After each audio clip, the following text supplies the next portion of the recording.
Hi everybody, it's Darla at Trying to Be One Smart Cookie, and today is baking Vlogmas number 2, and we are going to make chocolate chip banana muffins, which are an absolute favorite with my hubby. I make them quite often for his lunches. They're not something I specifically make at Christmas, but anyway, they are just a hit. So I like to have a few in the house, pop them in the freezer. I can pop out a couple when I want them, and it's all great. So in my mixer bowl of my big KitchenAid, I have 3 large bananas. I'm just chunking them up. The riper your banana, the more banana flavor. These are just on the edge of not being ripe enough, but they were brown, so we're throwing them in there. And now we gotta rinse our hands because banana is gooey. Next, these are so simple, guys. You should have your oven preheating at 375 and a 12 half cup muffin tin greased. 3/4 of a cup of sugar. 1, 2. Make sure you're real precise with your measuring, eh? These are so foolproof. I think a monkey could make them. Sugar, done. 1/3 of a cup of oil. This is just canola oil from Walmart. I don't use it in all my cooking, but for baking, I find it actually works really well. Done. Now this 1/3 of a cup, I will actually keep because I will use this to scoop my muffin batter up after. It's already oiled. I know you can hear my little dog. Well, my little dog, she's 85 pounds, crying in the background. She is fine. In Vlogmas 1, you could hear her the jingles of her collar. So I did remove the collar, but now she decided to cry. She is fine. She just because Mama's not paying attention to her 100%. Paddle attachment. I'm going to stick that right on my KitchenAid. I'll show you that in a sec. Whoop. Here we go. KitchenAid. Batter. Know what helps? When you plug it in. There we go. All right, so I'm basically just going to wear that until the bananas are broke up. It won't take long. This is a KitchenAid Professional 5 Plus. I absolutely love it. It works really well. I have it on 6, I guess, right now.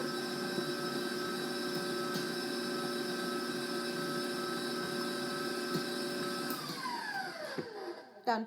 Bananas are beat up, and so is this everything else. Now, what I love about this recipe is there's no mucking about putting your flour in a different bowl and all that stuff. No, I'm going to throw everything in here. Yes, I am. So, we need a cup.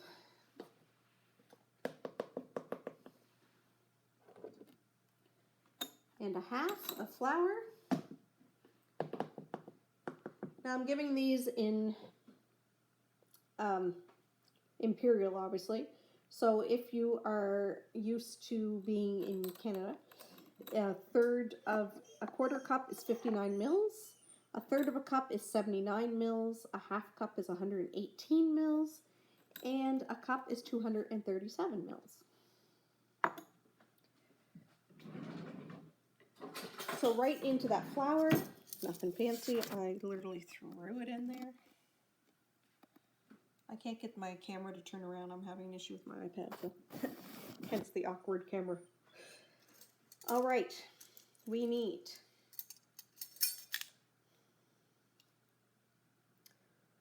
half a teaspoon salt. I only have about half a teaspoon left in there, so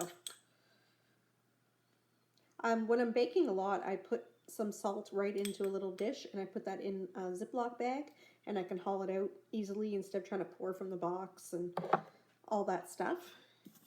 Baking powder, you need a teaspoon. Boom. Baking soda, another teaspoon.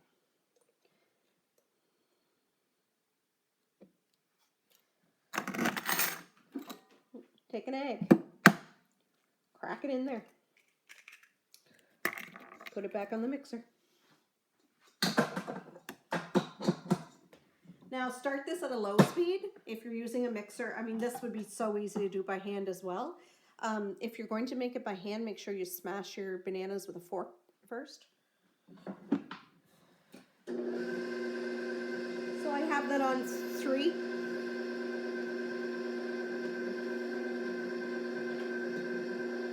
And it's mixing away. We'll do a little mix and dance, because that is what we do. I have friends that I video chat with while I'm baking, and they love to see me dance around. So, final ingredient already. 1 cup, or half a bag, of semi-sweet chocolate chips. So this bag is, how big is this bag, guys? I cut the grams off. I'm not sure. It's your regular size baking chocolate chip bag. And it's got about half in there. If you can see that right there. I turn on long enough to break those in.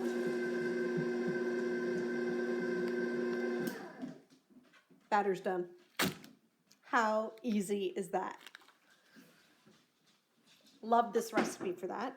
Now, I'm going to pick up a few of my things here. My baking soda. I bake so much during the holiday season that I don't even put my baking stuff away. It's all sitting on top of the fridge. Now, if you wanted to, you could certainly add half a cup of roasted, toasted nuts. Walnuts or pecans would be really good in here.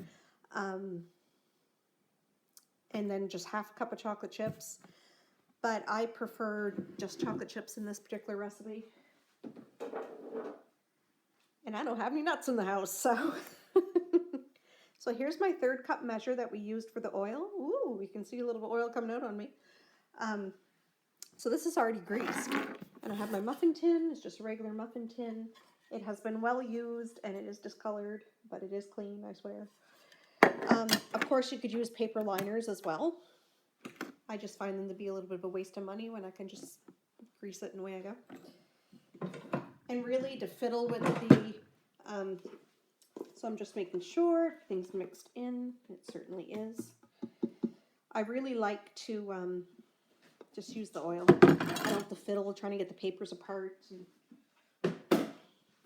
You know, it's like those bags when you go to the grocery store and you're trying to get like a bag to put like meat in because there's blood on it or something. You don't want to just throw it in the cart. And I fiddle and I stand and I go like this and I go like that and I rub it and it just seems like they're like glued together. Then the next person will come behind me, take the bag and be like, whoop. Oh, that's all right. We all have our things, right? So here's the batter, guys. Thick, gorgeous, full of chocolate chips.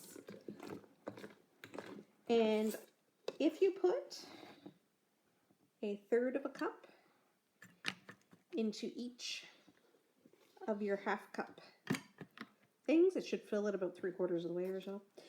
And it will make exactly 12. My dog has stopped crying because she's decided to bum for batter. Not that she's going to get any because it's, well, for one thing, it's full of chocolate, which is horrible for dogs.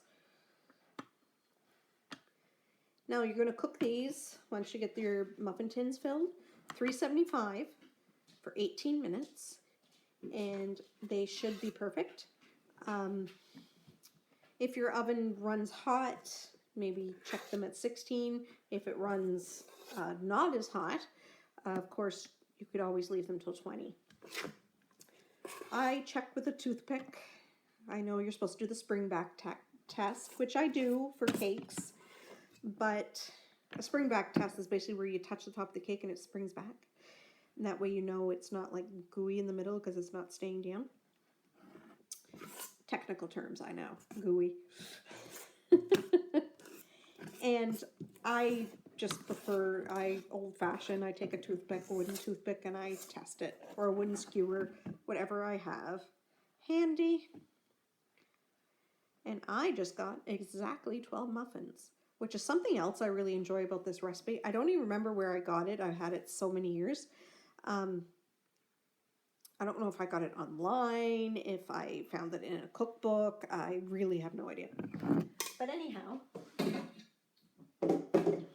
as you can see, it perfectly fills 12.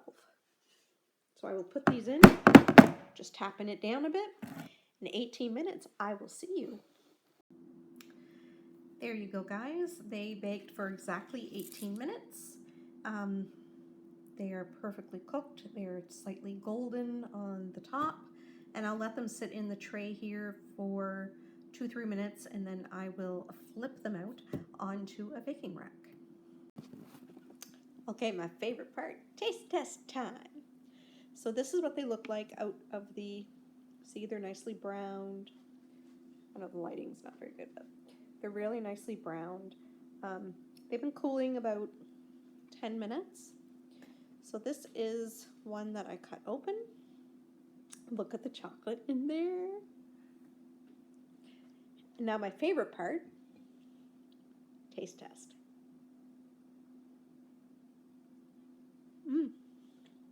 Hot.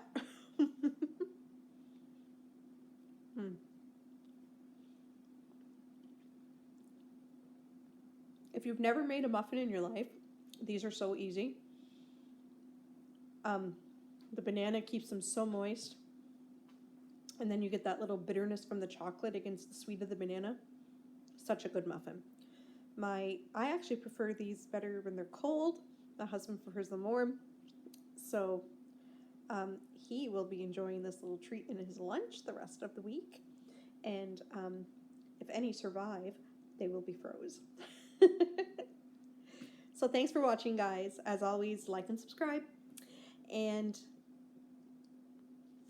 thank you for staying with me while I was baking these. I love to share my passion for baked goods with everybody, and not so much the eating of them, although I do enjoy a good muffin once in a while. Remember to smile at somebody today, because they might need it just as much as you do.